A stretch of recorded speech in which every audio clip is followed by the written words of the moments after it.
desarrollo de la actividad era a cargo de los alumnos. O sea, ustedes tenían que dividirse en 5 temas, porque ustedes son 5, y cada uno exponía su parte. Y al final habían preguntas. En la modalidad anterior eran para todos, para los 15. ¿Ya? Y por eso había un pretest y un post-test. Ahora no, pues no. Ahora va a ser solamente con el grupo de 5 nada más. Pero igual se mantiene el espíritu de que ustedes preparan la charla y el docente modera y les da los tips o algunas correcciones que haya que hacer o les pregunta, ¿no? Se supone que todos van a tener que preparar el tema.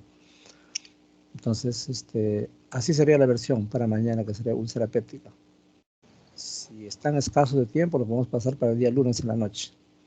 Sí, Ya creo, depende de ustedes. para poder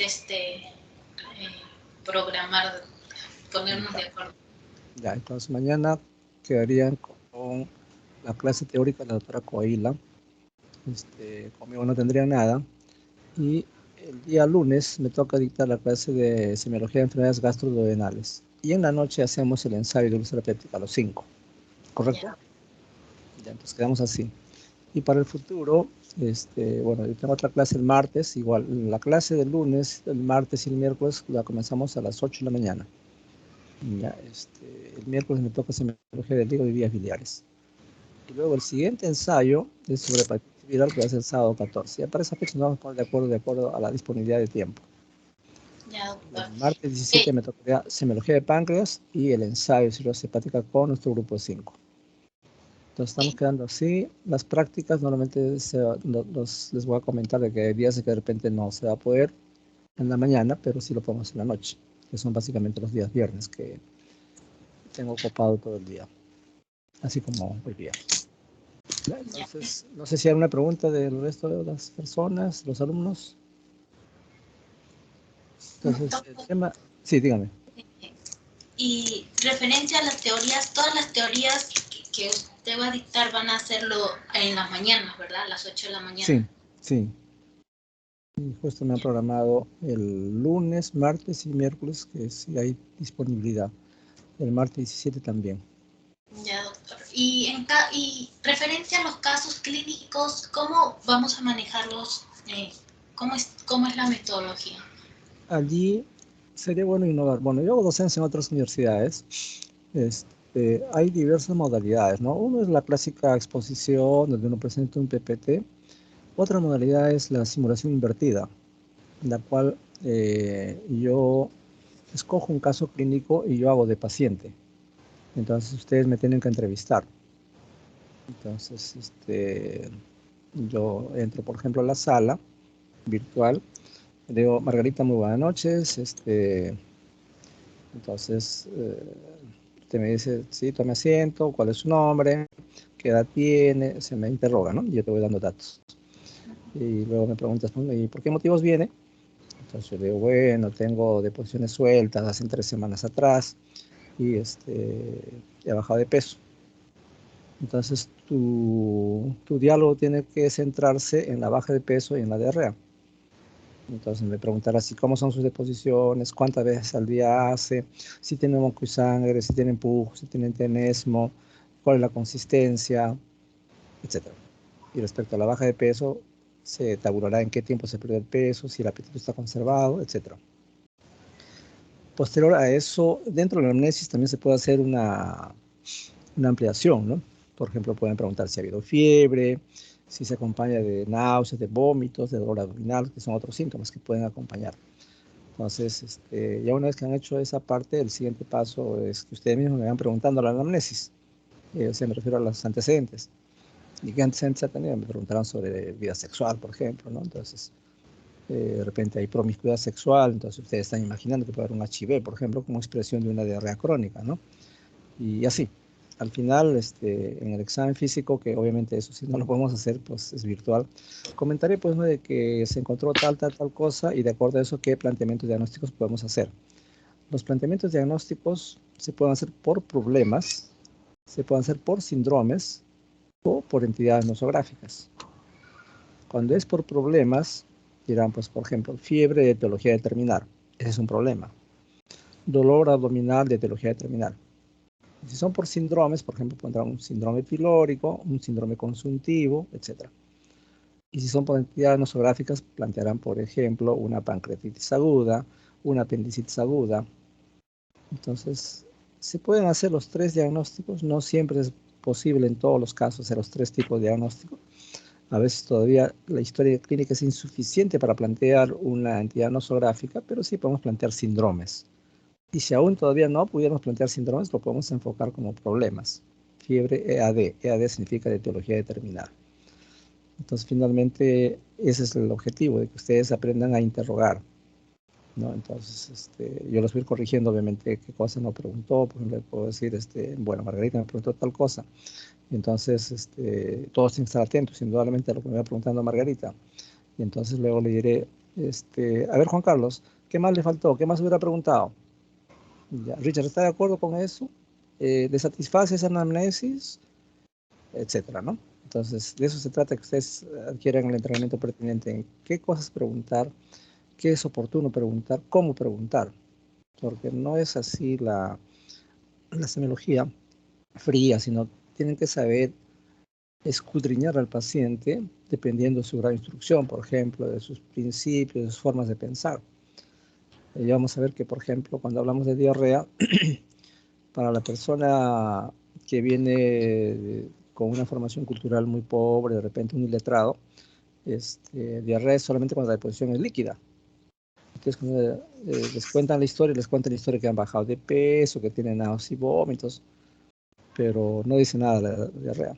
Y cuando llegan funciones biológicas, eso. Y le preguntan cuando están haciendo la revisión anamnésica, ¿no? Porque no les queda claro, tuvo náuseas, vómitos, fiebre de repente.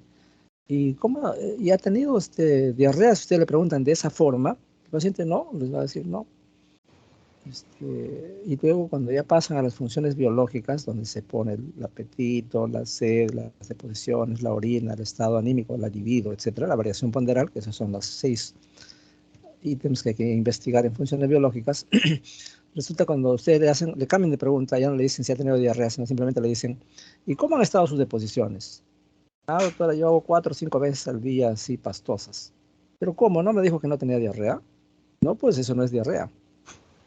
Y entonces, para la gente del populorum, diarrea implica deposición líquida. Y no, para ellos no es diarrea cuando la deposición es pastosa. Y entonces ahí se crea un conflicto, ¿no? ¿A quién le creo? ¿Cómo interpreto eso?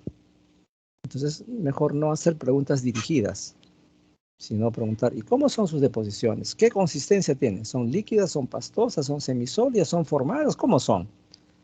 Esa experiencia ustedes la van a ir adquiriendo en el tiempo. Entonces, por definición, diarrea es la disminución en la consistencia de las deposiciones o el aumento en la frecuencia. Y eso va a depender del hábito defecatorio que tenga cada uno. Hay gente que normalmente al día hace 1 o 2 deposiciones, y ese es su hábito de siempre. Pero de un tiempo a esta parte comienza a hacer 4 o 5, entonces eso ya es diarrea, porque está aumentando la frecuencia. Entonces, por eso tener cuidado en interpretar los síntomas de acuerdo a lo que diga cada paciente. Entonces, uno tiene que situarse en contexto. De eso se trata. Sería bueno hacer esa actividad y de cuando en cuando les vamos a asignar a ustedes para que hagan una especie de monografía de un tema determinado. ¿Ya? Y los demás días vamos a hacer algunas clases que de repente son un complemento a la teoría que les pueden haber hecho y vamos a tratar de ver pues, que no les quede ningún vacío, ¿no? En ocasiones también les vamos a compartir algunos PPTs, algunas Words, donde, por ejemplo, apendicitis. Hay como 51 signos para explorar apendicitis. Indudablemente ustedes no tienen que saber los 51 signos. Basta con que sepan 3 o 4 de las formas típicas y de las formas atípicas 1 o 2. Ya vamos a ver que es importante pensar en apendicitis en casos que no parecen ser apendicitis. O a veces hay gente que tiene un cuadro sugerente de una apendicitis, pero es parte de otra enfermedad que no es una apendicitis.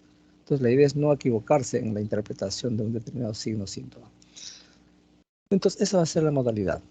Ya vamos a hacer simulación invertida, vamos a hacer una especie de monografía que ustedes lo van a preparar. Vamos a tratar también de alcanzarles PPTs o resúmenes.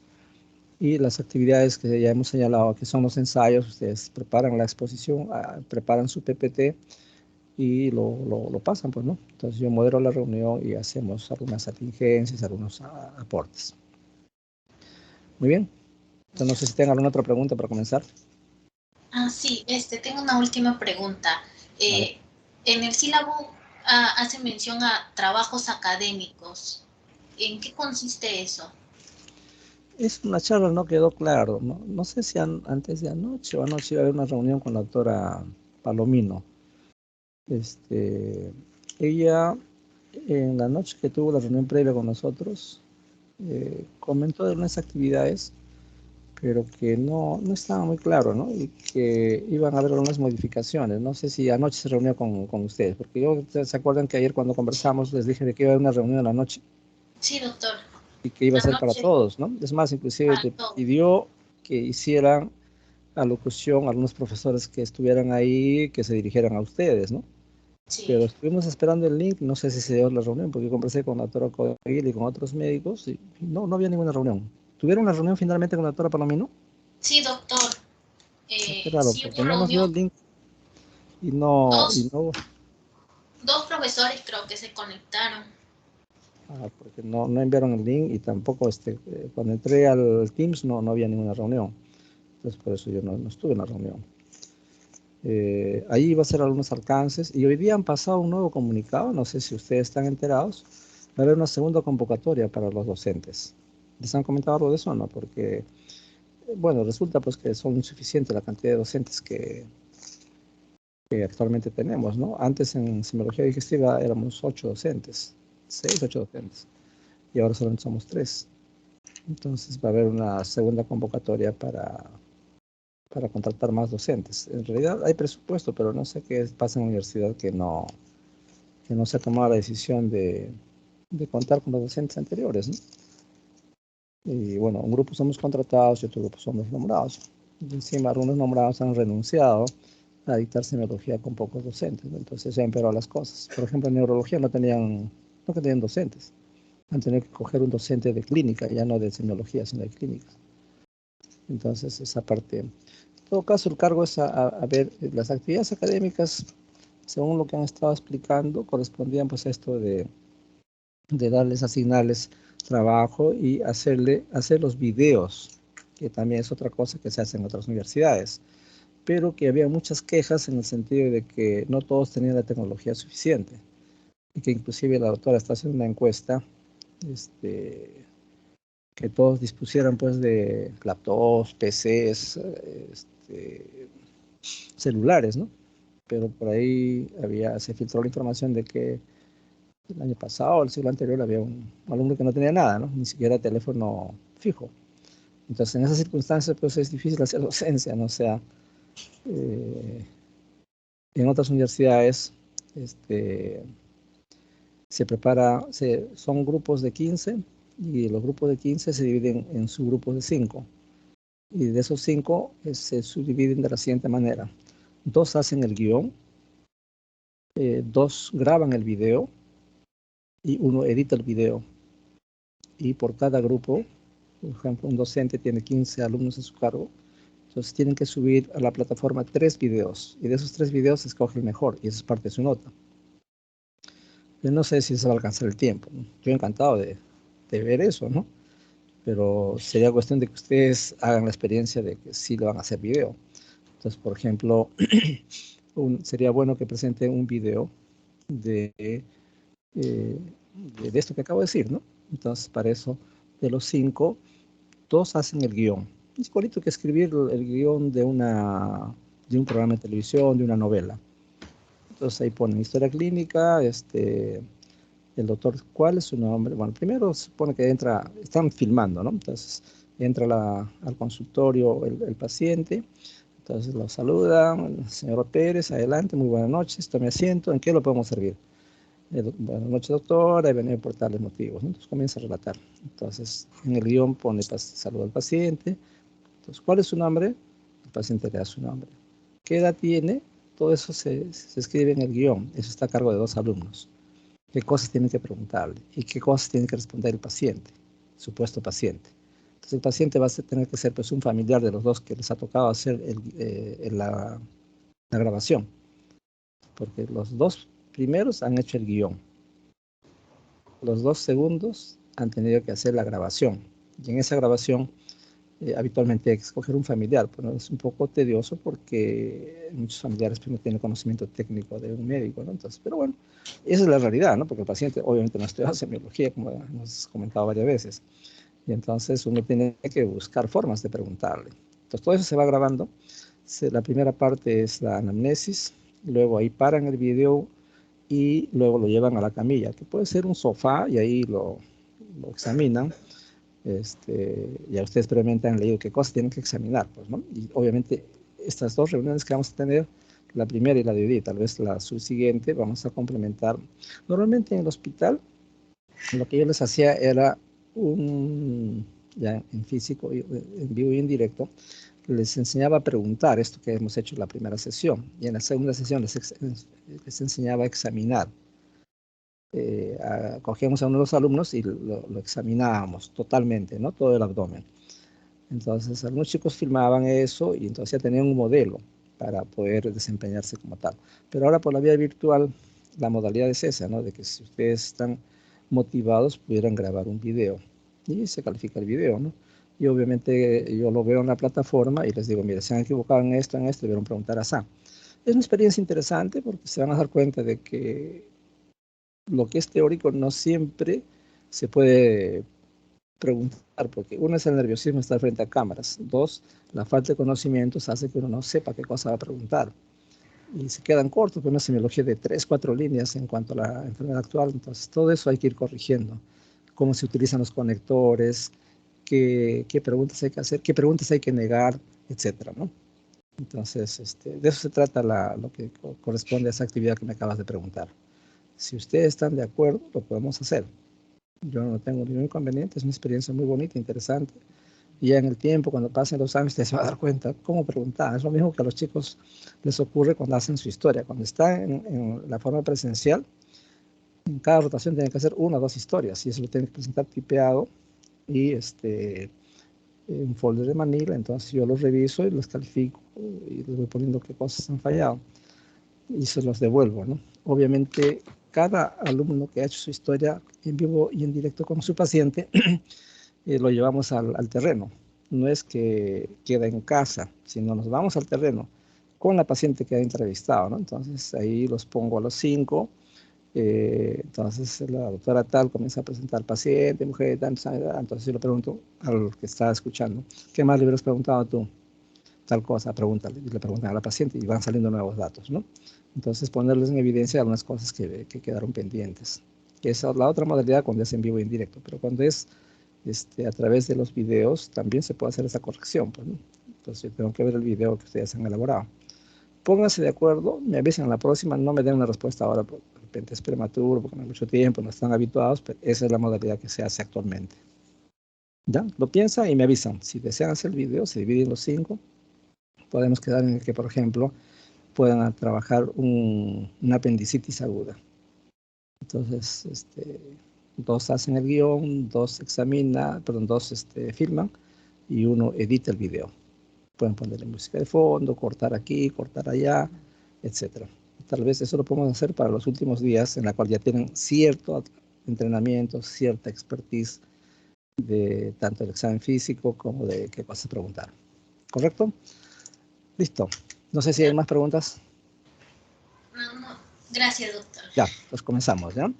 La idea es darle lineamientos de qué preguntar. Supongo que el doctor Pérez ya les ha dicho ayer y hoy día sobre el tópico. Entonces vamos a tratar ahora de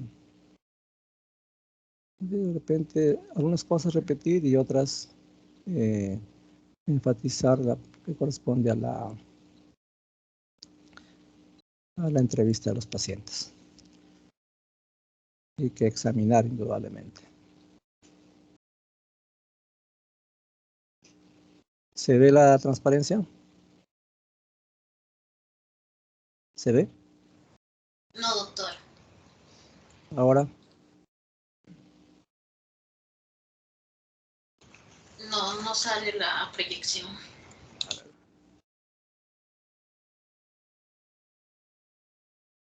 me avisan, ¿no? ¿Nada?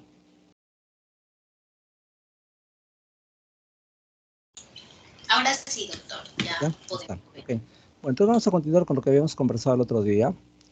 Nos hemos quedado en que ya hemos entrado a diarrea justamente. Ya hemos hablado de matemesis. Los signos capitales, ustedes deben saber preguntar, simplemente para recordar, son disfagia o dinofagia.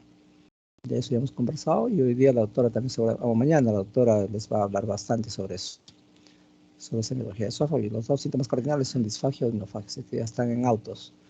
Ya otros síntomas frecuentes es la pirosis.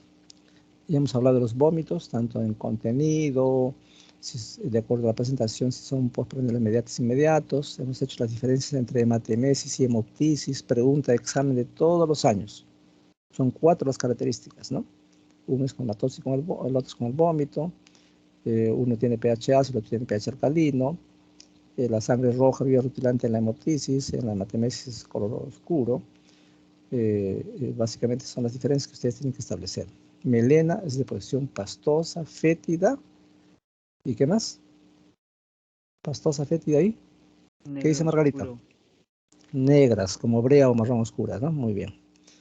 Hematoquesis es la coloración rojo vinosa. Muchos han señalado de antaño que es básicamente hemorragia digestiva baja, pero no es tan así. Cuando la hemorragia digestiva alta es a gran volumen y una velocidad que no da tiempo a digerir la sangre, también se puede presentar rojo vinoso en lesiones de parte alta del tubo digestivo. Muy bien, entonces pasemos a diarrea. Simplemente para recordar, vamos a hacer un poco lo que el doctor Pérez de repente ya les ha comentado, ¿no? Entonces, justo hace un momentito les estaba hablando de que la diarrea se la conoce como tal de acuerdo a la formación cultural que puede tener cada persona. Recuerden que diarrea no solamente es deposición líquida, por definición hemos dicho que es disminución en la consistencia o aumento en la frecuencia. Entonces, la diarrea en general en adultos se divide en agudas y crónicas. En niños hay 3 clasificaciones: agudas, persistentes y crónicas. Como nosotros no vemos mucho a los niños, vemos más a adultos, entonces vamos a fijarnos en que hay diarreas agudas y crónicas. Las agudas usualmente están vinculadas a procesos infecciosos, sean bacterianos, virales o parasitarios. Entonces, cuando yo tengo una diarrea de origen viral, usualmente es una deposición sin moco, sin sangre, y la temperatura pues no alcanza más allá de 38, 38.3, ¿no? Entonces, a veces por el tipo de virus puede producir deshidratación y eso está directamente relacionado con el volumen que está perdiendo el paciente, ¿no? En cambio, una diarrea bacteriana, el paciente tiene fiebre 39, 40, ¿no? Tiene mialgias, tiene cefalea y las deposiciones tienen moco, tienen sangre, tienen pus, ¿no? Entonces allí es mandatorio usar un antibiótico. En el caso de la diarrea viral podemos usar un antidiarreico. Hay diversos tipos de antidiarreicos, ¿no? Si ustedes recuerdan su farmacología, el difenoxilato es uno de ellos, la loperamida es otro, pero estos, ¿qué hacen? Paralizan el intestino, disminuyen o anulan el peristaltismo, entonces le da tiempo al intestino a absorber líquidos y la deposición toma consistencia, pero produce un balonamiento abdominal, eructos y a veces termina en vómitos. Entonces no es muy fisiológico. El antidiarreico más fisiológico es el racecadotrilo, que básicamente jala el agua a las deposiciones sin alterar el peristaltismo. Entonces es un producto que debe propenderse su uso, ¿no? Bueno, estos antidiarreicos, sobre todo los antiguos, difenoxilato y loperamida, están contraindicados en pacientes con diarrea de tipo disentería, de tipo bacteriano. ¿Por qué? Porque la diarrea es un mecanismo para deshacernos de los gérmenes. Si ustedes le dan un antidiarreico al paciente, efectivamente le van a parar la deposición porque es algo incómodo para el paciente, pero todos los gérmenes se quedan adentro y se reproducen más y luego vienen diarreas mucho más copiosas. Entonces, contraindicado usar antidiarreicos en pacientes con diarrea bacteriana. ¿Cómo es la diarrea parasitaria? Usualmente es con sangre sin moco y no da temperatura. Entonces, eso así en forma muy grosera, muy genérica, para hablar de diarreas agudas. Hay una serie de sutilezas que en su momento vamos a conversar. ¿Y qué de la diarrea crónica? Esto sí es un capítulo muy importante porque es frecuente en la práctica, sobre todo en pacientes hospitalizados. De tal manera que, un segundito, ¿ya? El doctor Pérez está que llama, no sé qué desea, un ratito. Doctor Pérez, dígame. Buenas noches. Estoy en clase en este momento, dígame, con los chicos. Sí, sí, pero dígame, lo escucho.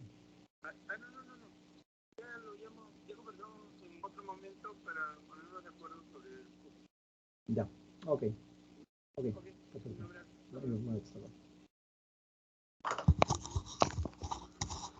Bueno, entonces seguimos. Respecto a la diarrea crónica, les estamos señalando que la diferencia entre aguda y crónica es el tiempo. Cuando la duración es menos de 7 días es una diarrea aguda. Cuando dura más allá de 3 semanas es una diarrea crónica. ¿Ya? En las crónicas, lo siguiente que tenemos que saber, una vez que ustedes se han definido que la deposición ha disminuido en consistencia, ha aumentado en la frecuencia y tiene una duración de más de 3 semanas, sean días consecutivos o días alternos, pero ya completó 3 semanas, eso es una diarrea crónica. Entonces, la primera cosa es definir si tiene o no tiene diarrea y si es aguda o si es crónica. Si es crónica, lo siguiente que tengo que investigar es si es funcional o es orgánica. Casi en todo ámbito de cosas en la medicina ustedes van a encontrar dos tipos de patologías. Unas son de carácter orgánico y otras son de carácter funcional. En las de carácter orgánico hay un daño estructural. Hay una evidencia de que eso está produciendo diarrea. En cambio, las funcionales, el paciente está desde el punto de vista de arquitectura, desde su anatomía, todo está normal, está íntegro, pero sin embargo tiene el síntoma. En buena cuenta es lo que la gente llama enfermedades psicosomáticas. Entonces, la diarrea funcional, el ejemplo clásico es el colon irritable. Son gente que, por ejemplo, da su parcial de digestivo y es tanto su estrés que está yendo al baño varias veces, ¿no? Entonces, o personas que ingieren alimento y a los 10 minutos están yendo a los servicios higiénicos. Esa es la característica de las diarreas funcionales. Comen y a los pocos minutos están acudiendo al servicio higiénico para hacer deposiciones. En cambio, el que tiene diarrea orgánica tiene determinadas características. Entonces, ¿cuáles son esas características que me hacen la diferencia entre lo que es orgánico y es funcional? Eso deben apuntarlo y eso no lo encuentran así nomás. Entonces, la primera cosa que hay que preguntar es si respeta o no respeta el sueño. Entonces, cuando al paciente les ha dicho que tiene diarrea, usted le preguntará, ¿y usted duerme bien? Para no inducir respuestas, ¿no? Porque usted le dice, ¿y usted hace diarrea en las noches? Ah, no, o sí, dependiendo de sus intereses. Hay gente que quiere ganar o obtener ganancia secundaria. Pero usted le dice, ¿y usted duerme bien? Ah, sí, doctora, una vez que cojo el sueño, hasta el día siguiente, duermo como un lirón. Entonces, eso le dice que una vez que se desconecta de su realidad, vale decir, ya no tiene tensión, estrés, pues ya no le preocupa nada y ya no hace deposiciones sueltas. Pero ni bien despierta a 6, 7 de la mañana y se acuerda todos los problemas que tiene, entonces nuevamente hace deposiciones. Eso es una característica de la diarrea funcional. Respeta el sueño. En cambio, si el paciente dice, mire, doctorcita, yo a veces estoy durmiendo y me suenan los intestinos que tengo que correr al baño porque me gana y me hago una pijama. Eso es orgánico. No respeta el sueño. Primera característica, primera diferencia. Segunda diferencia, pérdida de peso. Las diarreas funcionales está rozagante, está gordo, no baja de peso, a pesar que tiene 3, 4, 5 deposiciones diarias. En cambio, el que tiene una diarrea orgánica ha bajado 5, 6, 7 kilos de peso. Tercera característica, anemia. Los pacientes que tienen diarrea funcional no tienen anemia, 13, 12 hemoglobina. El que tiene una diarrea orgánica, su hemoglobina está en 8, 9. Y la última diferencia es la presencia de moco y sangre. Cuando hay moco y sangre, la deposición es orgánico. Si no hay moco y sangre, cabe la posibilidad de que sea funcional. Entonces hay que tabular de estas 4 características, 2 por lo menos tienen que estar presentes para decir que es orgánica o si es funcional. De hecho, en las diversas series, en Revalviat y en Loaesa, que son los que publican los estudios, la causa más frecuente de diarrea crónica es de origen funcional, verbigracia colon irritable.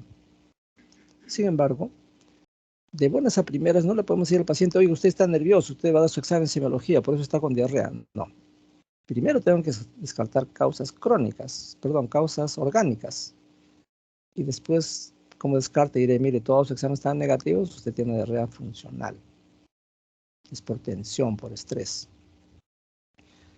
Entonces, lo siguiente que hay que preguntar es, cuando ya caí en la cuenta que es una diarrea crónica, es de repente de carácter orgánico, o por lo menos tengo que de primera intención descartar organicidad, entonces tengo que saber de dónde viene. ¿Viene intestino grueso o intestino delgado? ¿Cómo sé eso? Yo le preguntaré, oiga, ¿y sus deposiciones cómo son? Son escasas, son de a poquitos, como esputos. No, doctora, son abundantes, medio vacín, 3 tazas por lo menos de golpe. ¿Y qué más? Bueno, aparece el choclo, la zanahoria en las deposiciones. Mm. ¿Qué quiere decir eso?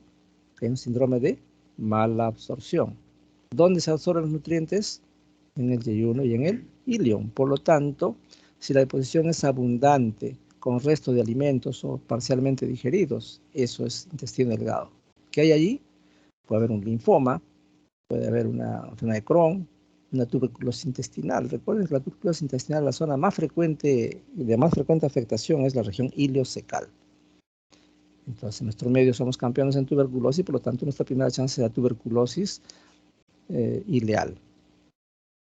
¿Ya? Entonces, en cambio, si les dice el paciente, no, mis deposiciones son con pujo, con tenesmo, a veces con moco, eso dice a las claras que es de colon o de recto, de repente tiene un cáncer de recto, ¿no? Y entonces, esas son las atingencias que uno tiene que preguntarse si está frente a una diarrea crónica para diferenciar si es intestino delgado o intestino grueso. Y de acuerdo a eso harán su plan de trabajo. Si es intestino delgado, pues pedirán un tránsito intestinal o harán una enteroscopía, etc. Y si es de intestino grueso, le pedirán pues TBNO en heces, parásito en heces, le pedirán una colonoscopía, una radiografía de colon, etc.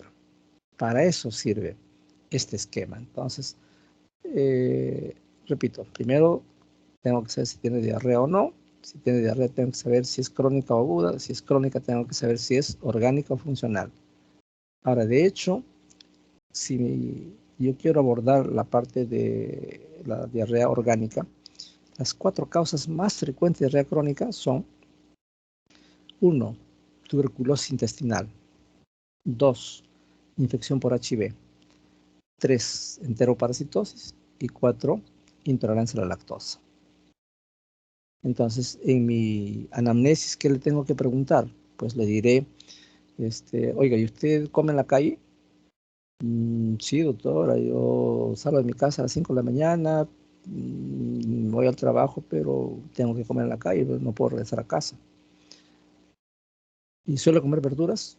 Sí, me han dicho que tengo que hacer una dieta saludable porque estoy gordo. Y entonces esas verduras pues, están lavadas solamente con agüita, ¿no? Sin gotas de lejía, y por lo tanto por ahí pasa Helicobacter, por ahí pasa Giardia. Las verduras que se venden en Lima son traídas de Huachi, Perulín, y están regadas con aguas hervidas. Entonces, ese es un primer factor de riesgo para pensar en parasitosis. O de repente el paciente viajó a la selva, ¿no? Y se bañó en el río y se tomó el agua y tiene estrongiloides. O se va a la sierra, igual toma agua de caño, no hierve el agua. Entonces, esos antecedentes cuentan para pensar en la posibilidad de una parasitosis. Ahora, si el paciente tiene contacto positivo, ¿no? La abuelita tuvo tuberculosis hace 2 años y estuvo viviendo con el paciente, entonces definitivamente es un factor de riesgo para que el paciente pueda tener una tuberculosis intestinal. Entonces, el contacto positivo se considera si el entorno ha tenido tuberculosis en los 2 años previos. Si me dicen, hace 25 años mi abuelita tuvo tuberculosis, eso ya no cuenta. ¿Qué más?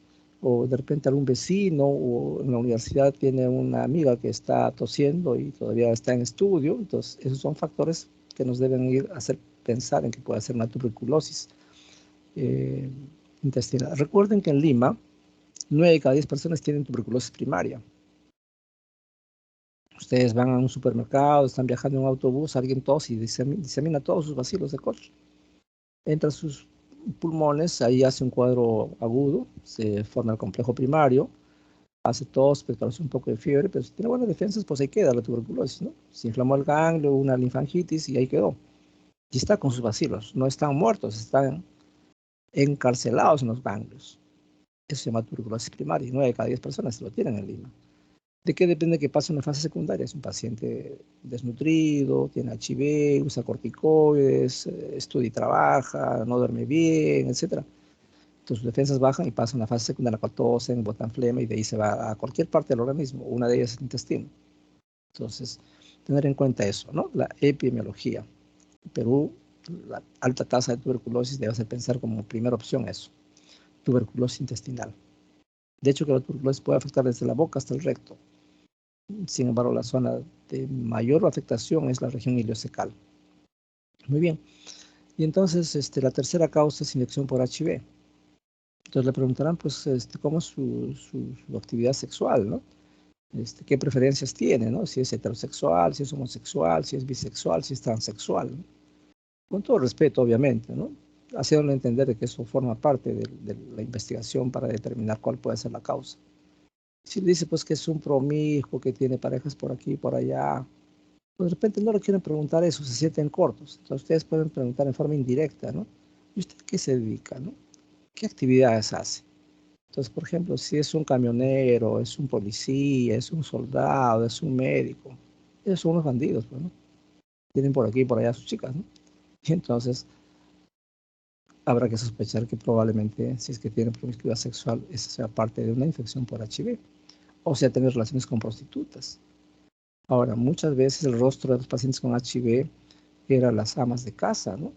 Las pobres eran fieles a sus esposos y sus esposos eran unos bandidos y tenían, pues, sus famosas trampas, entre comillas, y por ahí se contagiaron y llevaron el HIV a la casa. Entonces, todos estos datos tienen que ser tabulados adecuadamente. Entonces, preguntaré por factor de riesgo, ¿no? Le preguntaré a usted en su juventud, si es una señora, ¿a qué edad comenzó a tener relaciones sexuales? Bueno, me forzó un tío, fue a los 13 años, ¿no? Y de ahí luego, ¿cuántas parejas ha tenido? Bueno, he tenido como 6. Entonces ya la cosa cambia, ¿no? A un inicio más temprano de relaciones sexuales hay más chance de contagiarse. Ah, eso es una forma de preguntar, ¿no? La otra forma será, pues, ¿y su esposo qué es? Bueno, es médico. ¿Y usted pondría las manos al fuego por él? ¿Es tranquilo, es hogareño de la casa? No, es un pícaro, pues no para siriando a las enfermeras, por ejemplo. Ah, entonces probablemente ese sea el factor de riesgo, ¿no? O, o el paciente ha visitado prostitutas, por ejemplo, preguntarán, ¿voy a tener relaciones sexuales con prostitutas? Sí, algunas veces, una vez se me rompió el preservativo. Ah, ok, entonces es un factor que debe hacer pensar en que el paciente puede tener HIV. Finalmente preguntarán si ha tenido una cirugía previa, ¿no? Porque de repente le han transfundido y por ahí pasó, ¿no? Y ya han habido varias denuncias, sobre todo en población infantil, en la maternidad, han habido 6, 8 casos en 15, 20 años atrás de niños que han sido transfundidos con gente que tenía HIV y se han contagiado HIV. Bien, entonces la primera parte del enfoque de una diarrea orgánica de carácter crónico es descartar esas 4 causas por frecuencia. Los factores de riesgo para parasitosis, preguntaré promiscuidad sexual, o sea, factores de riesgo para HIV, tuberculosis, y la última es intolerancia a la lactosa. Los latinos usualmente dejamos de producir lactasa alrededor de los 30 años. Y entonces la historia clásica de que yo tomo leche o tomo yogur y se me arma una revolución en los intestinos suena tremendamente, tengo que ir al baño periódicamente. O tengo gases, eructos cuando tomo leche. Tengo que estar tomando leche deslactosada. Y entonces eso sería una causa. Ahora, hay muchos pacientes que tienen 2 o 3 causas al mismo tiempo. A veces tienen parasitosis, tienen intolerancia a la lactosa. Entonces preguntaremos pues si realmente cuando toma lácteos, cualquier lácteo, sean helados, yogur, aparecen deposiciones sueltas. Entonces, nos estamos extendiendo un poquito porque es importantísimo, es una causa frecuente de consulta, tanto en consulta como también pacientes hospitalizados. Bien, no sé si hasta acá tengan una pregunta, algo que no les quede claro, de repente estamos diciendo muy rápido, pero los quiero escuchar. ¿Alguna pregunta? ¿No? ¿Están por ahí? ¿Qué dice Wendy? ¿Todo bien? Doctor, Sí. buenas noches. ¿Qué tal? En el caso de las transmisiones por enfermedades tropicales como el dengue, eh, según he visto guías, se pueden clasificar tanto en agudas como en crónicas. ¿Hay alguna diferencia o es las crónicas van a tener el mismo flujo, así como, o pueden generar, me refiero a afectar el sistema digestivo de una forma severa, o simplemente es como una sintomatología? Bueno, hay 2 tipos de dengue, ¿no? El dengue clásico y el dengue hemorrágico. Entonces, habitualmente son cuadros agudos o subagudos, ¿no? Casi no entran a la categoría de crónicos. El dengue evoluciona rápidamente. Entonces, es que puede cursar con diarrea que no es frecuente, usualmente son cuadros agudos, ¿no? Los cuadros crónicos son a los que hemos señalado, ¿no? Básicamente las 4 causas de primera intención, y ya después uno tiene que ir buscando de acuerdo a la localización. Si es intestino delgado y dependiendo del grupo etario, pensaremos en una neoplasia, por ejemplo, ¿no? Si es una persona joven, pensaremos en enteroparasitosis, infección por HIV, etcétera, ¿no? Entonces, el enfoque tiene que ser de acuerdo a las características que estamos señalando, ¿no? Si es orgánica o es funcional. Es de tubo digestivo alto o tubo digestivo bajo. Y entonces, de acuerdo a eso se hace el enfoque. Porque si no, van a tener que pedir en exámenes y para llegar a la causa. Porque, por ejemplo, hay gente que tiene lo que se llama el cólera seco, la enfermedad de Whipple, el linfoma mediterráneo. Entonces, no tenemos que pensar en cosas que son infrecuentes. Tenemos que pensar en lo que es más frecuente. En nuestro medio lo más frecuente es eso: tuberculosis, parasitosis, intolerancia a la lactosa. Por eso hemos dicho, el 30% de los latinos tienen intolerancia a la lactosa alrededor de los 30 años, ¿no? Y entonces, en función de eso, descartamos eso. Les voy a contar una experiencia que ilustra lo que acabo de decir. Tengo una amiga de mi promoción, que era unos 15, 20 años atrás, me llama y me dice: David, quiero que, bueno, ella sabe que soy internista, entonces me dice, quiero que veas a mi hermano porque tiene diarrea crónica. Ha estado en la San Pablo, ha estado en la Ricardo Palma, en la Revaldiati, y le han hecho todos los exámenes y me han dicho que es un colon irritable. ¿Y cuál es el trasfondo? Que este era un jovencito de unos 27 años que era un gerente de la Bacus y que estaba a punto de casarse. Y faltando días para casarse, la novia rompe palitos y no se casan. Y a partir de ahí supuestamente comienzan sus problemas. Entonces, esa historia extraída por los médicos que la vieron, le sugiere pues que es un colon irritable producto de la depresión, de la tensión, ¿no? Su matrimonio no se consumó y a partir de ahí tiene diarrea. Entonces, uno evalúa al paciente integralmente y al momento del examen uno tiene que buscar una serie de signos que nos hagan pensar en una determinada patología. Finalmente, le piden el algoritmo que suele pedirse para los pacientes con diarrea crónica: le piden eh, placa de tórax, parasitología seriado, le piden serología para HIV, le piden test de aliento para hidrógeno y ver si tiene intolerancia a la lactosa, le piden un tránsito intestinal, le piden una tomografía de tórax, de abdomen, etcétera, etcétera. Conclusión: colon irritable, todo está normal. Entonces, uno dice, pues, no creo que se puedan equivocar tanto, ¿no? Entonces, bueno, le digo a mi amiga, tráigalo, lo veo en consultorio en el hospital, lo examino. Efectivamente, es un paciente que no está desnutrido, la piel no es fina, es normal, no tiene exoftalmos, le palpo tiroides, está normal, los reflejos están normales y no tiene clínica de hipertiroidismo, que es una causa de diarrea crónica, por si acaso. Entonces, mi conclusión se parece a la que ya le han dicho, ¿no? Entonces le digo a la amiga esta que tome Resecadortilo, ¿no? Y le va muy bien. 6 meses después, estoy pasando visita y recibo una llamada telefónica. Y es mi amiga. Me dice: David, mi hermano está en la UCI El Carrión, por favor, ayúdame. Entonces, ¿pero qué le pasó, no? Que volvió otra vez a tener diarrea, se deshidrató, ¿qué pasó, no? Está con potasio 1.1, me dice. Wow, se lo está vomitando y muchas diarreas, ¿no? Entonces me dice: ¿sabe lo que tiene? Tiene T3 y T4 volando y TSH bajísimo. Oh, ¿qué era? Un hipertiroidismo. Una forma, pues, bueno, hipertiroidismo tiene varias caretas, ¿no? Se puede presentar de varias formas. Se puede presentar como síndrome ictérico, se puede presentar como fiebre, se puede presentar como psicosis, se puede presentar como parálisis periódica hipocalémica. Este paciente tenía esa forma de presentación. Se puede presentar como miopatías, tiene varias formas.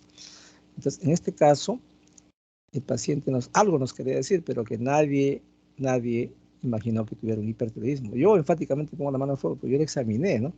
No tenía la clínica de un hipertiroidismo. Por eso les dije, no se palpaba tiroides, los reflejos estaban ok. Lo único que podría haber hecho pensar en que era un hipertiroidismo era que tuviera la diarrea crónica. Pero solo por diarrea no podemos plantear hipertiroidismo, ¿no? De hecho, que hay varias formas de hipertiroidismo, por la enfermedad de Graves-Base, la enfermedad de Plummer, el bozo endémico que ha hecho una tirotoxicosis, etcétera, etcétera. Son como 10 formas de hipertiroidismo. Pero bueno, finalmente terminó en la UCI porque, bueno, cuando hay parálisis periódica hipocalémica hay cuadriparesia, pues, ¿no? Y si no lo ponen en ventilación mecánica, ese paciente fallece, ¿no? Estuvo como 10 días en UCI, le dieron hormona, tratamiento para el hipertiroidismo, le dieron metimazol, le dieron beta bloqueadores y finalmente se recuperó. Entonces, ¿qué les quiero decir con esto? De que uno ciertamente tiene que pensar en las causas más frecuentes, pero no dejar de lado algunas que pueden ser compatibles con diarrea crónica. Entre ellas el hipertiroidismo, sobre todo en gente joven, ¿no? Hay cosas atípicas, hay forma de presentación de determinadas enfermedades que no son frecuentes, ¿no? ¿A quién de primera intención se le va a ocurrir que tiene pues una hipocalemia periódica, ¿no? Y que eso la causa la debilidad muscular? Muchos pacientes se presentan con hipertiroidismo solamente con miopatía, debilidad muscular, no pueden caminar, se sienten cansados, y uno dice, tienen fatiga crónica, probablemente tienen una infección por Epstein-Barr, y nada de eso, porque tienes un hipertiroidismo. Muy bien. Entonces vamos a avanzar un poquito más rápido, porque nos estamos playando demasiado en torno a esto. Ya, entonces les hemos conversado sobre la diarrea. Esos son los tips que hay que preguntar. Entonces, eso en cuanto a la diarrea. Disquesia es un término de uso infrecuente en adultos. En niños es más frecuente porque es la dificultad para la coordinación en la defecación.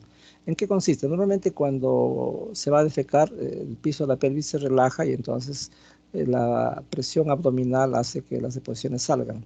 En niños pequeños que todavía no tienen ese entrenamiento, ellos cierran su esfínter y comienzan a pujar y eso les provoca dolor y no pueden hacer deposiciones, ¿no? Y muchos creen que están estreñidos y no, es simplemente porque el niño todavía no tiene el hábito de coordinar.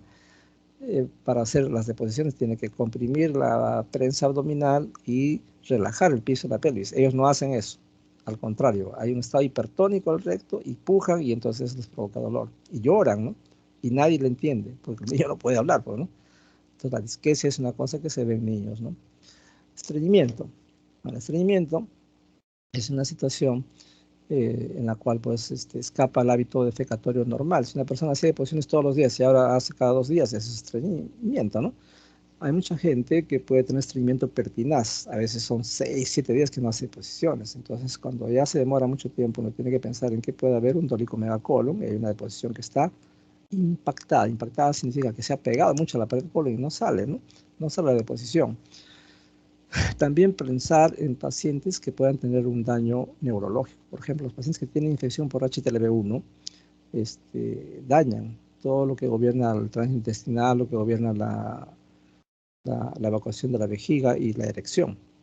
Entonces, el HTLV1, que es el primo hermano del HIV, da una forma de presentación que se llama paraparesis espástica tropical, en la cual de la cintura para abajo tiene un estado de hipertonía. Usted busca reflejos, tiene hiperreflexia, no tiene clonus, está espástico y por si fuera poco tiene retención urinaria, tiene retención fecal.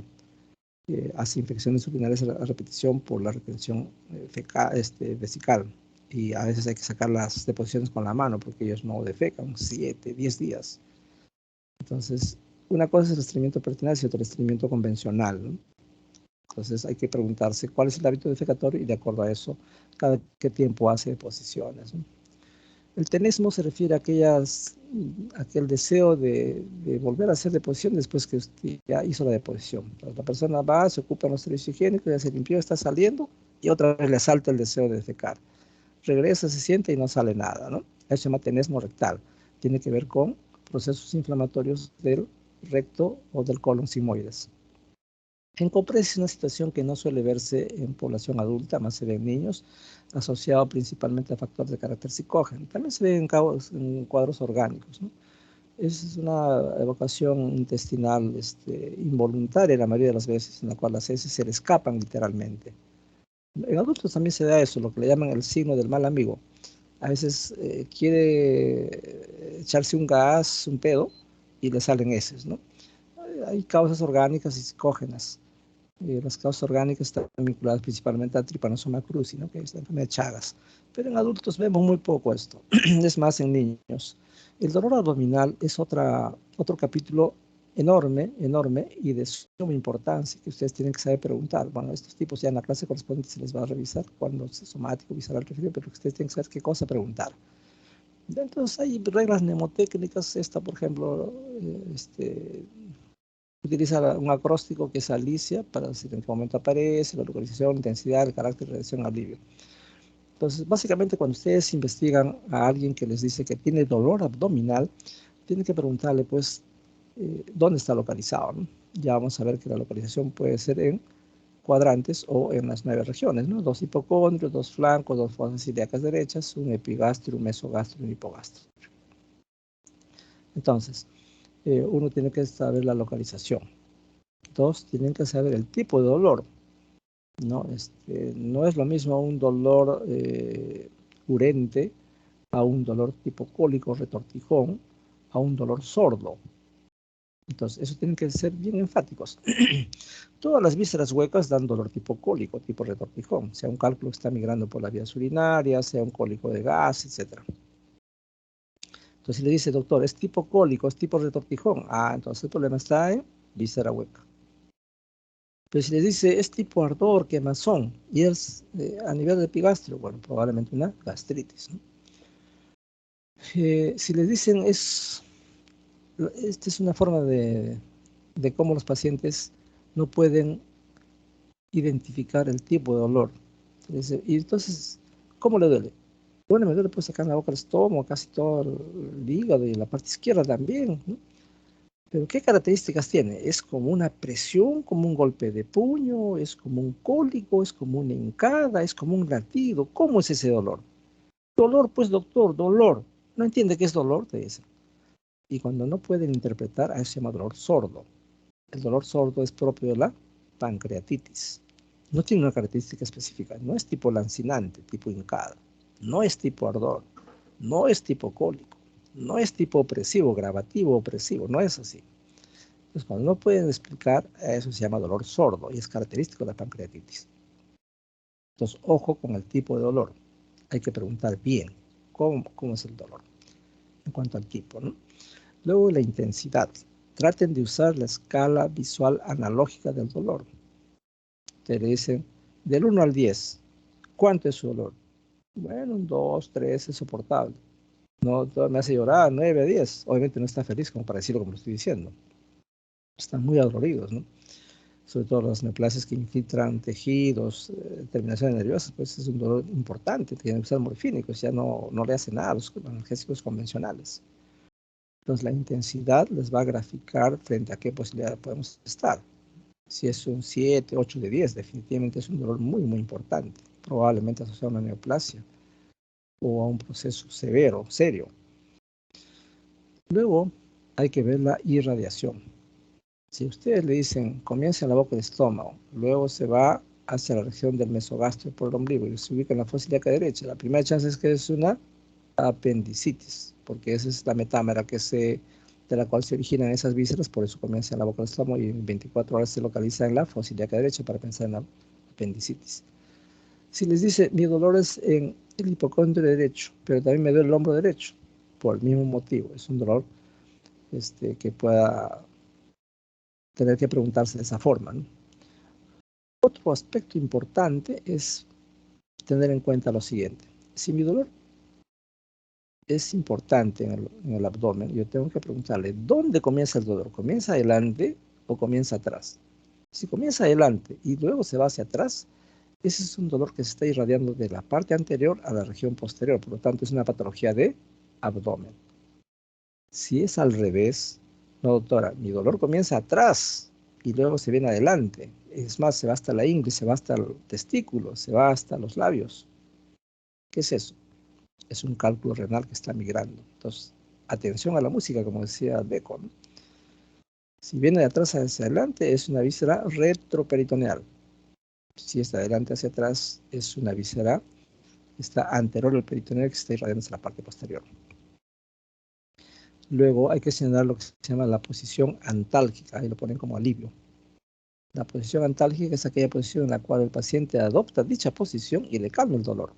Por ejemplo, en la apendicitis el paciente dobla sus rodillas y el dolor se hace más tenue.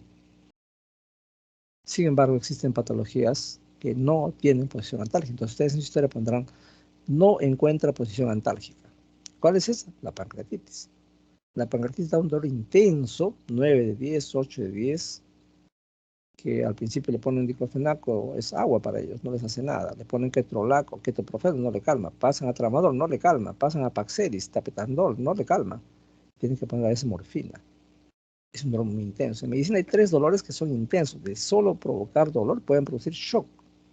Esto es hipotensión arterial con taquicardia. ¿Cuáles son? Una es el dolor por aneurisma disecante a la aorta. Cuando la aorta comienza a disecar la adventicia, es un dolor intenso, horrible. Uno.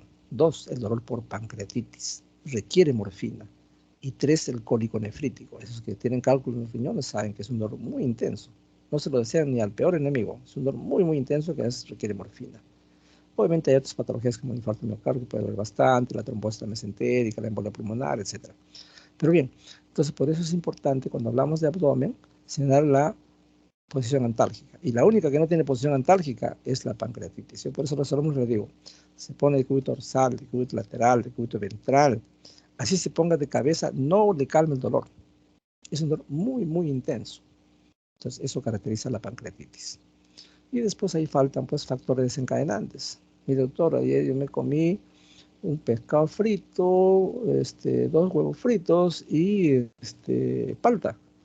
Y a la hora un cólico de los 1000 diablos. Que tenía un cálculo en la vesícula. Se enclavó y está ahora viniendo por una colestitis aguda calculosa, con dolor más o menos importante, ¿no? Entonces, el factor desencadenante de la migración del cálculo, porque cuando uno come grasa se genera colecistocinina que hace que la vesícula se contraiga y expulse la bilis, que supuestamente está concentrada para que vaya al intestino delgado para digerir los alimentos. No se da ese proceso porque el cálculo se enclavó en el bacinete a nivel de la unión con el colédoco, y eso provoca un dolor tipo cólico importante, ¿no? Verbigracia, colecistitis aguda. Bien, entonces ese es el enfoque que hay que hacer del dolor. Entonces, el dolor abdominal tiene que ser escudriñado bajo estas preguntas que hay que hacerle. Tipo, localización, intensidad, irradiación, factores desencadenantes, factores agravantes y posición antálgica. Si solamente me dicen dolor tipo cólico localizado en el hipocondrio derecho, no me da mayor información. Puede ser una hepatomegalia que está produciendo distensión de la cápsula de Gleason, puede ser un cálculo en vesícula, etc. Entonces hay varias chances.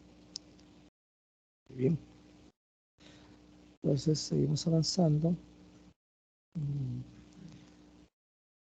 A ver, quisiera complementar unas cosas y preguntarles, ¿qué aspectos comentó el doctor Pérez ayer y hoy día? Que de repente no les quedó claro, podemos aclarar algunos puntos. ¿Qué dice Juan Carlos? ¿Estuvo en ambas clases o no? Buenas noches, doctor. Sí, Sí, buenas estuve. noches. Ya. Doctor, disculpe, no me quedó claro en el aspecto de evaluar el dolor, el carácter. El carácter es el tipo de dolor, pues, ¿no? Cuando es tipo cólico, es de una víscera hueca. Cuando es lancinante o urente, urente es como ardor, lancinante es como hincada. Usualmente eso correlaciona con gastritis, con úlcera péptica. Cuando es tipo gravativo, como una presión, es porque la cápsula de Gleason o la cápsula que contiene el vaso se está distendiendo, porque ha aumentado de tamaño el hígado del vaso. Cuando es sordo, es un dolor inespecífico, es una pancreatitis, usualmente es un dolor en barra, en cinturón que le llaman, ¿no? Entonces, esos son los tipos o carácter del dolor, ¿no? Entonces uno tiene que precisar cuál de estas características. ¿Alguna otra pregunta? ¿O algún comentario? Sí, dígame. Sí, doctora. Sí, doctor, una consulta. El hecho de, como se dice que cuando presentan ardor, mayormente se va lo que es gastritis, pero si una persona tiene ardor, se ha hecho el examen de gastritis y no tiene, ¿qué otra cosa podría ser? Porque igual se siente con náuseas y vómitos y le arde, pero no hay nada. Ya me están viendo en la costilla y no hay nada. Bueno, hay gente que tiene síntomas, pues, como si fuera una gastritis, pero no es la endoscopia, no hay nada, es un problema psicógeno, ¿no? Porque uno tiene que poner en evidencia qué cosa explica ese dolor. Si no hay nada, explicarle, mire, yo entiendo que usted siente la molestia, pero ya se le ha demostrado palmariamente que no hay algo que justifique ese dolor. muchas veces necesita un apoyo psicológico, ¿no? Yo siempre pongo el ejemplo siguiente, ¿no? Para diferenciar entre lo que es una patología orgánica y una patología funcional. Por ejemplo, viene un perro y me saca un pedazo de piel de la mano, me muerde y me saca un pedazo de piel. Entonces, yo te hago ver la herida, me está doliendo y tengo derecho a que me duela porque me han sacado un pedazo de piel. Y ese dolor es explicable por ese motivo, es un daño orgánico. Pero hay gente que va a tener esa sensación, la misma sensación dolorosa, pero su piel está intacta, está íntegra, ni siquiera la mordió el perro, ¿no? Entonces, pero no es que el paciente esté inventando el dolor, que esté fingiendo, si siente el dolor, pues es una cuestión psicógena. Entonces, la idea para decir que la conclusión, al igual en diarrea, por ejemplo, para decir que es funcional, primero tengo que descartar todo lo orgánico. Cuando ya demostré palmariamente que no hay nada, le diré, mire, todos los exámenes están normales. Entonces ahí la conclusión será una diarrea funcional, ¿no? Indudablemente hay signos indirectos, ¿no? En diarrea funcional, por ejemplo, cuando hacen la colonoscopia, va a haber un tránsito acelerado, va a haber espasticidad, igual se ve en la colonoscopia también, ¿no? Entonces son signos indirectos que hacen pensar que es un colon irritable. Entonces cuando ustedes han hecho un examen que objetivamente está demostrando que no hay nada, pues más le tenemos que creer a lo que es objetivo. El médico indudablemente tiene que escuchar al paciente y creerle que sí tiene el dolor, que sí tiene la molestia, pero finalmente hay que contrapesarla con las evidencias. Uno, del examen físico que uno hace y dos, de los exámenes de laboratorio de apoyo al diagnóstico. En este caso, una endoscopía, pues es poco probable, ¿no? Salvo que sea una compresión extrínseca, ¿no? Por ejemplo, tiene un linfoma y está comprimiendo el esófago. Eso ya sería un paciente con una disfagia o henofagia, no tipo ardor, ¿no? Escapa ese contexto. Algo que no les ha... A ver, sí, doctora. No, está bien, doctor. Como le digo, era el mismo caso de ayer, ¿no? Que la persona que le interrogó hoy día, la mujer embarazada de 35 años, que es su segundo embarazo y lleva 3 meses y con náuseas, vómitos y todo lo que come lo vomita. Entonces, lo único que me entendió en su caso fue que es una diabética tipo 2, es una persona, una mujer muy, muy flaquita, bien muy flaquita, y siempre su contextura ha sido así. Y dice que ya se ha hecho una prueba de gastritis, ha hecho una sequía y nada. Pero ella trata, incluso viene, toma vitaminas, pero igual las náuseas y los vómitos aún persisten. Siempre en cada comida toma el dimihidrato y metoclopramida. Incluso la metoclopramida es alérgica porque le cae muy mal y solo toma dimihidrato, pero a media hora antes y luego ni bien toma dimihidrato 10 minutos después, ya lo está vomitando. O sea, ya no tiene ni nada, pero lo vomita. Y en el almuerzo peor, igual almuerza y vomita. Lo único rato que no puede vomitar sería en la cena, pero el desayuno y almuerzo lo vomita. Y es un embarazo, como usted me dijo que capaz es joven, no. Y es esperado porque incluso lo ha planificado, se ha esforzado para tener su segundo bebé. Y por eso fue la duda, ¿no? Entonces, no sé si psicológico, porque su primer embarazo también fue así, todo riesgoso, todos los 9 meses tuvo náuseas y vómitos, pero al final la bebé nació. Y bueno, eso.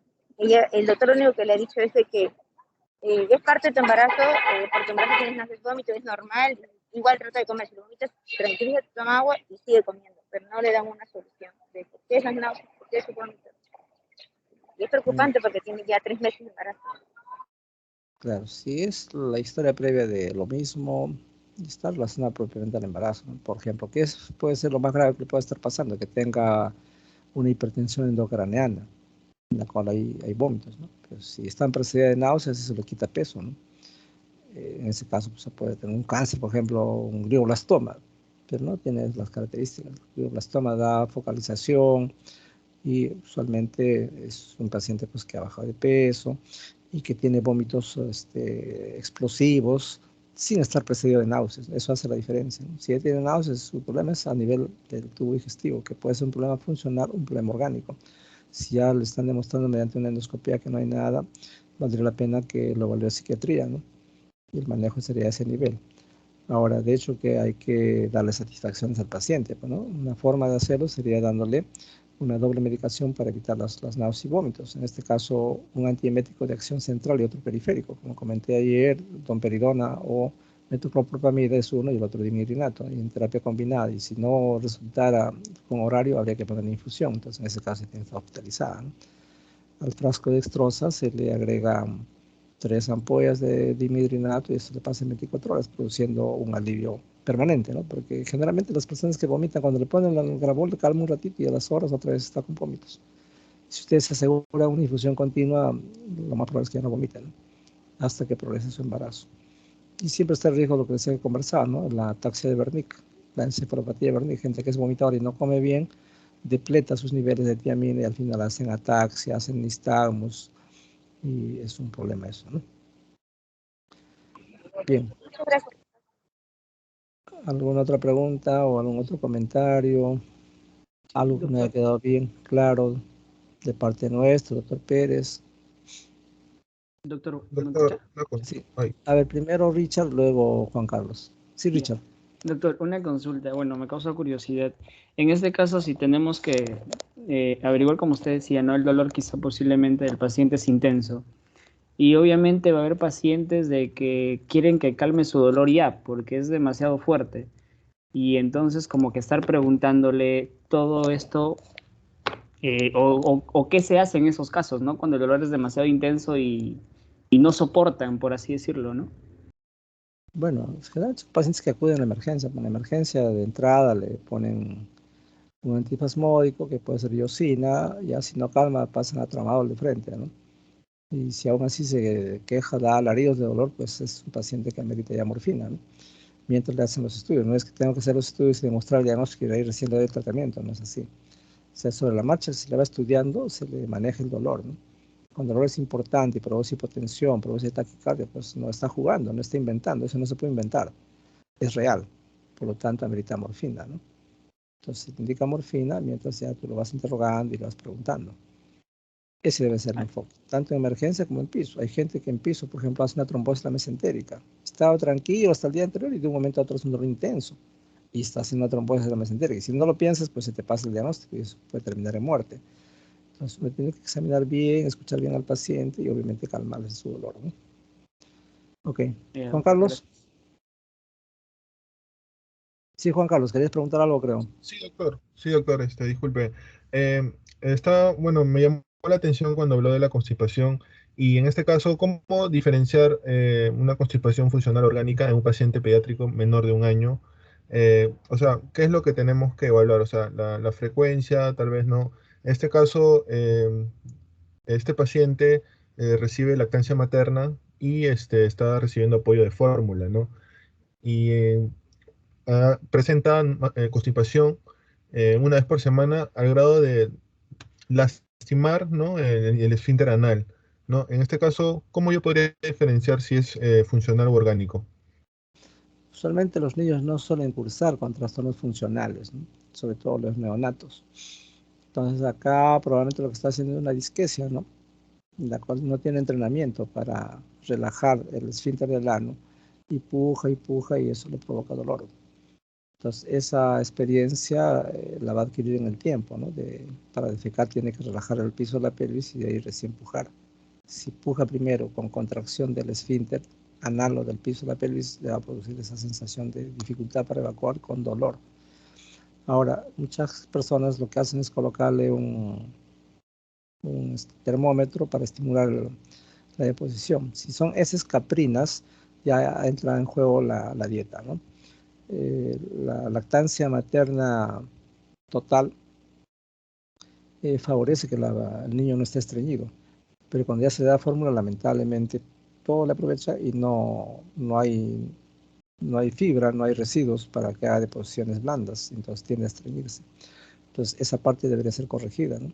A veces por razones laborales la mamá no puede dar de lactar pues las veces que sean necesarias, sino solamente en la mañana le lacta, luego se va a su trabajo y regresa en la noche con su colección de leche, ¿no? Porque algunas personas se sacan la leche en el trabajo, lo guardan en el refri y la noche lo llevan a la casa para que le puedan durante el día, que es un hábito que se hace cuando ocurre el estreñimiento asociado a fórmula. De tal manera que en niños es poco probable que sea un trastorno funcional,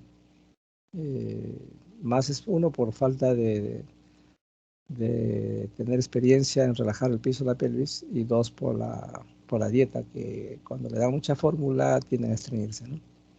Debería ser una lactancia materna exclusiva, ¿no? Pero como digo, en nuestro medio pues uno tiene que agenciarse trabajos, ingresos por aquí y por allá y trabajan el esposo y la esposa, ¿no? Y ese es todo un tema, ¿no? Ahora, en niños es rarísimo que un paciente debute así tan tempranamente con trastorno funcional, ¿no? Mm. Doctor, eso también se puede deber, me manifiestan de que la menor de edad recibía Gassiobet, ¿no? Por parte, ¿no? de un familiar. También podría deberse esto a o sea, deberse a que esté haciendo la constipación el paciente. No, la No simeticona es un necesariamente. producto totalmente inocuo, ¿no? La simeticona lo que hace es romper las uniones entre las proteínas que se forman cuando se forman burbujas de aire en el estómago, el intestino.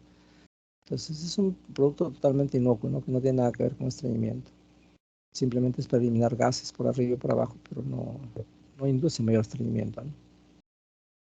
Ya, doctor, gracias. ¿Ninguna otra pregunta? ¿De qué les ha hablado el doctor Pérez? ¿Hasta dónde han llegado? ¿Ya han hecho el examen físico con él en la clase teórica?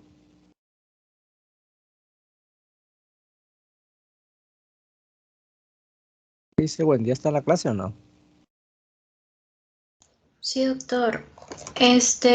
Hoy día, por ejemplo, hemos hablado sobre los sonidos, de identificar sobre los sonidos tipo con el estetoscopio, pero nos dijo que vayamos aprendiendo para qué sirve un estetoscopio, porque hay vibraciones altas y bajas. Y eso nosotros vamos a tener con el transcurso de la práctica, más adelante vamos a tener que aprender a diferenciarlo, ¿no? Mm. Han revisado todos los síntomas. Mira, a nosotros nos falta varias cosas, ¿no? Ujú. En realidad hemos hecho un bosquejo general de lo que he estado refiriendo. Hemos hablado, pues, náuseas, vómitos, disfagia, odinofagia, melena, hematoquesia, hematemesis, diarrea, estreñimiento, ¿no? Dolor abdominal. Pero, por ejemplo, nos faltaría hablarles sobre ictericia, y ya luego entrar a la parte del examen físico, ¿no? Estigmas hepáticos, por ejemplo, ¿no?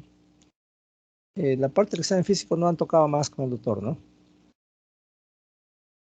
¿No? No, doctor. Hemos tocado de la auscultación, ruidos hidroaéricos normales, aumentados, abolidos, pero eso ha quedado todavía, que nosotros, aprendamos primero a identificar, las partes del estetoscopio, para qué sirve la membrana, lo que ya le mencioné sobre identificar, los ruidos, vibraciones altas y bajas, porque todavía falta algunas cositas sobre eso de nuestra parte de nosotros. Ya, Ujú. bien.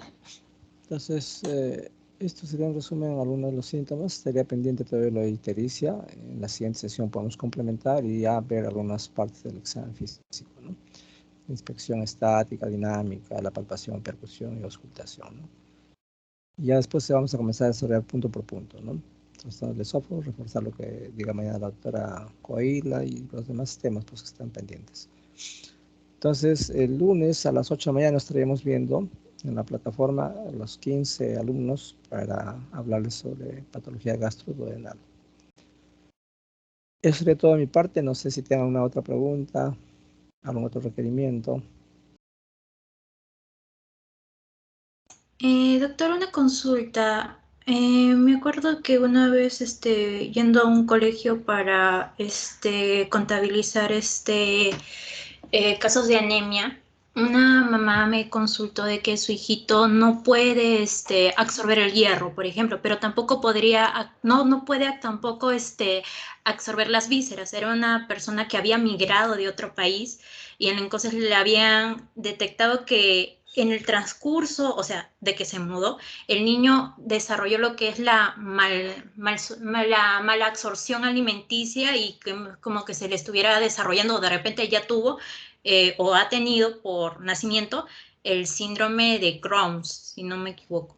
Eso, también puede ocurrir cuando una persona migra, o sea, cambia de hábitat, de geografía, o eso ya es innato, que de repente apareció con el transcurso de que se alimentó y no sabía el niño que ese alimento le iba a hacer mal.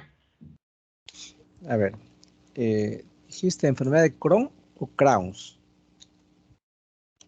Porque una cosa es Crohn es C-O-H-N, es Crohn's. C-R-O. La enfermedad de Crohn es una enfermedad en la cual se producen úlceras a nivel ileal, a nivel duodenal, perdón, a nivel de colon. El gran diagnóstico diferencial es con colitis ulcerativa. La colitis ulcerativa produce una úlcera lineal, es continua. En cambio, la úlcera por el Crohn es en parches. Trozos de yeyuno, de ilion y de colon están afectados. Es la enfermedad de Crohn. El diagnóstico diferencial es con tuberculosis intestinal. Eso no tendría nada que ver con lo que estás comentando, con la malabsorción solo de hierro. Usualmente no hay una absorción de un solo nutriente. Cuando alguien tiene anemia, por ejemplo, usualmente es una anemia multifactorial. Ahora, hay enfermedades en las cuales, por ejemplo, Dice que el niñito era intolerante a las vísceras, perdón. Nosotros íbamos a darle leche y hacer pastelitos en base de hierro de semillas de canigua. Y también de quinoa negra, que supuestamente no tiene nada que ver, pero la mamá estaba explicándonos de que debido a que empezó a cambiar su estilo de vida porque se mudó de país, empezaron a detectar de que era intolerante a la lactosa, a las vísceras, porque en el país donde ellos residían antes no consumían lo que nosotros consumimos. Y durante todo ese procedimiento el niño empezó a presentar esas patologías. Bueno, hay enfermedades congénitas, ¿no? La cual tiene mucho que ver con la inmunoglobulina A, ¿no? Que es un factor que interviene en las enfermedades alérgicas del tubo digestivo. Entonces puede ser un trastorno adquirido frente a un cambio de dieta, ¿no? Eso es totalmente válido. De fondo, hay un componente hereditario, pero hay mucha gente que ha iniciado, por ejemplo, la lactancia muy tempranamente, entonces tiende a sensibilizarse con más facilidad. La sensibilización es un fenómeno en el cual lo que se presenta es básicamente que frente a la exposición de un alérgeno, la persona al principio no desarrolla alergias, pero después de tanto exponerse, se convierte en alérgico a tal o cual alimento, entonces ya no lo tolera, ¿no? Y eso está mediado por la inmunoglobulina A. Por eso que existe en pediatría ablactancia 1, ablactancia 2 y ablactancia 3. En la ablactancia 1, que se hace a partir del cuarto mes, hasta esa fecha tiene que ser la lactancia exclusividad materna. Después del cuarto mes ya comienzan a darle calditos, purés de zapallo, jugo de granadilla. Pero a nadie se le ocurre a los 4 meses darle, por ejemplo, clara de huevo. ¿Por qué? Porque es altamente alergénica. Entonces, eso recién se da en la lactancia 3. Entonces, tiene que ser gradual la instalación de la ablactancia. Cuando esos pasos son obviados, pues la persona se sensibiliza. Sensibiliza implica de que al principio no era alérgico, pero ahora se ha convertido en alérgico.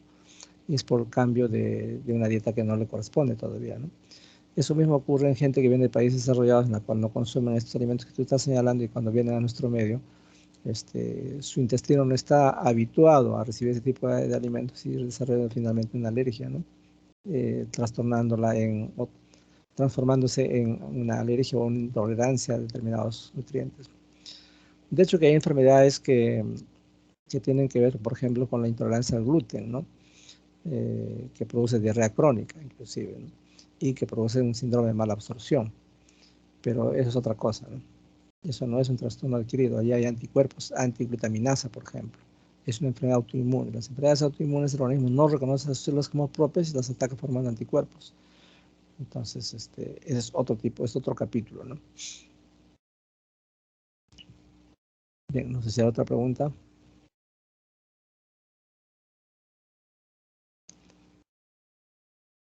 Muy bien, entonces acá nos vamos a quedar. El lunes lo estoy viendo temprano a las 8 de la mañana.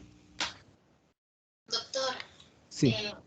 Disculpe, ¿puede subir la diapositiva a la plataforma para nosotros guiarnos? Claro, no hay inconveniente. O si no, se los envío a su WhatsApp. Ya, doctor, está bien. ¿No? Bueno, habías pedido que crees el WhatsApp, pero en todo caso lo voy a enviar a tu WhatsApp personal. Ya, nosotros ya creamos el WhatsApp, doctor. Pero no lo veo, o sea, no me ha incluido, supongo. Ya, yo lo voy a incluir. Entonces, me has choteado.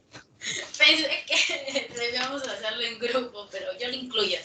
Claro, eso es un medio para comunicarlo más rápido, ¿no? O sea, ahí les paso los PPTs, los Words que pueda tener, les voy avanzando. Por ejemplo, puedo enviar lo de apendicitis que les he comentado, que hay como 51 signos, o algunas otras PPTs que hemos hecho. Ya, doctor, genial. Listo. Y otra consulta referente al ensayo del día lunes. ¿Hay algún tipo de división que nos debemos guiar o es nosotros nos organizamos? No, usualmente lo que se estila es poner pues etiología, epidemiología, cuadro clínico,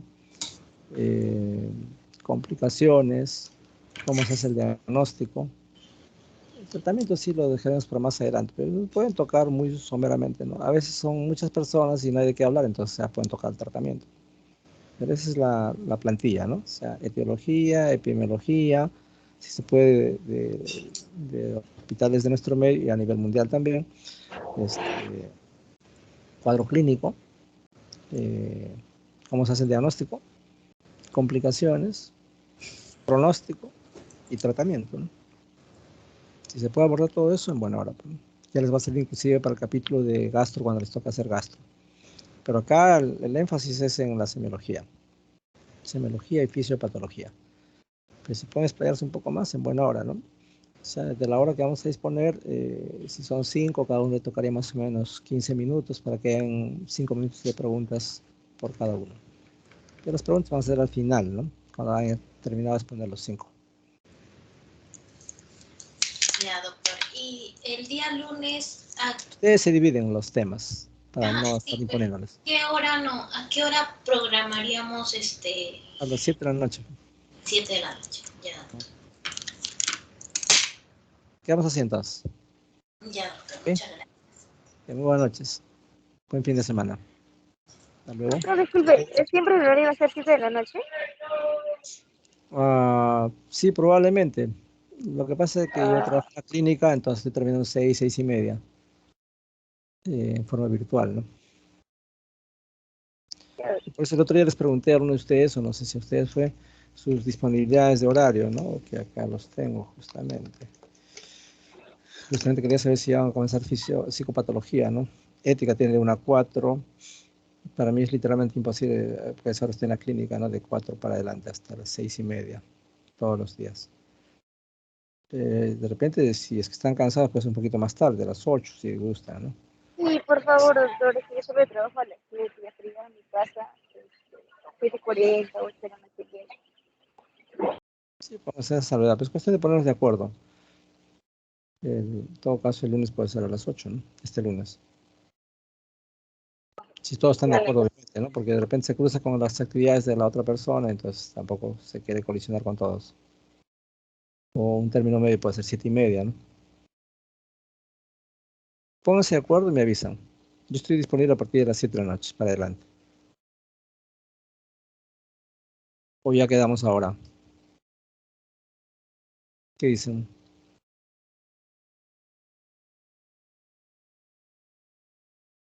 ¿No quieren opinar?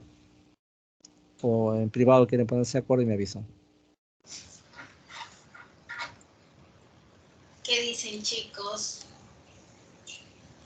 Yo creo que a partir de las 7 creo que está disponible, pero como la compañera tiene ¿no? Este percance en el trabajo, no sé, de que por mí normal, si es entre 7 o 8, no sé qué dirán mis demás compañeros. Está bien a las 8, doctor. Ya. Bueno, si no se opone nadie más, entonces quedamos el lunes a las 8. Y la clase es a las 8 de la mañana y el ensayo a las 8 de la noche. ¿Correcto? Correcto. Muy bien. Muy buenas Muchas noches. gracias. Estamos viendo. Chao. Buenas noches, doctor. Buenas Hola, noches. doctor, gracias. Gracias, doctor. Hasta luego.